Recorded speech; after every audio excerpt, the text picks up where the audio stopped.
Well, I'm sorry I missed last week, but I'm sure the deep dive into Romans was fascinating. I didn't get to watch, I was in Africa, so I didn't get to watch what happened or what Pastor John talked about, but I'm sure it was very interesting and hopefully illuminating.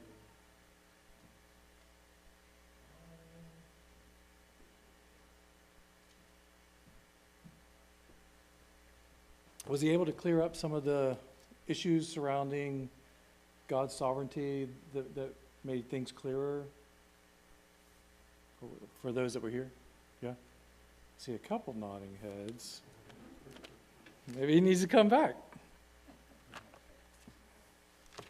We went into the New Testament and got pretty deep in the New Testament. We didn't really get back to his main. He didn't have a chance to get back to his main. And I think he felt frustrated, but we did. At least I did.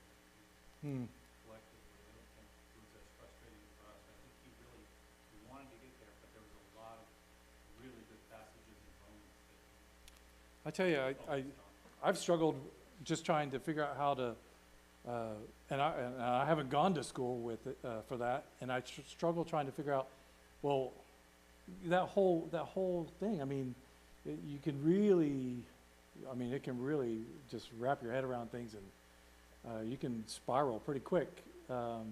So it's a hard thing to really to talk about, and it requires, I think, a lot of study.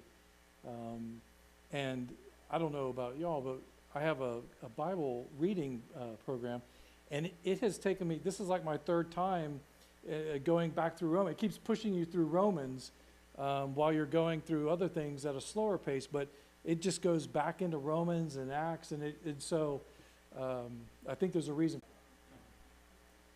So Jacob kind of comes up.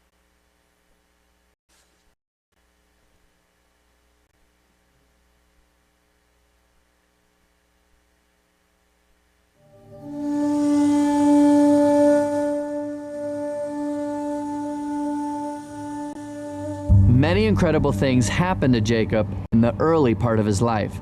He was blessed by his father.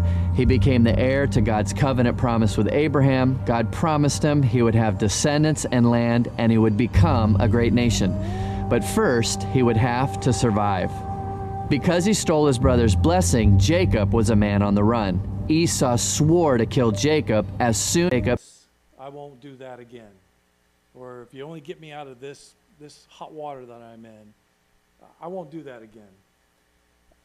I know, I think I've done that. That's just not how it works.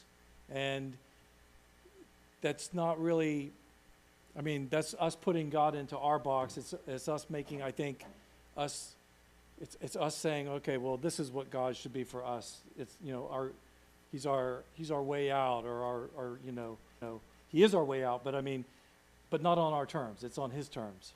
So I think that we often get to those places when we find ourselves, if you're alone, as Jacob, we're going to find Jacob as he leaves, his family, he's going to be alone. We often get into those places where we're trying to find some comfort. And I think loneliness is a common side effect of suffering, and certainly Jacob is going to be suffering as he leaves his family and everything that he's known, and he's making his way out. It can be difficult to discern that God is present in our lives.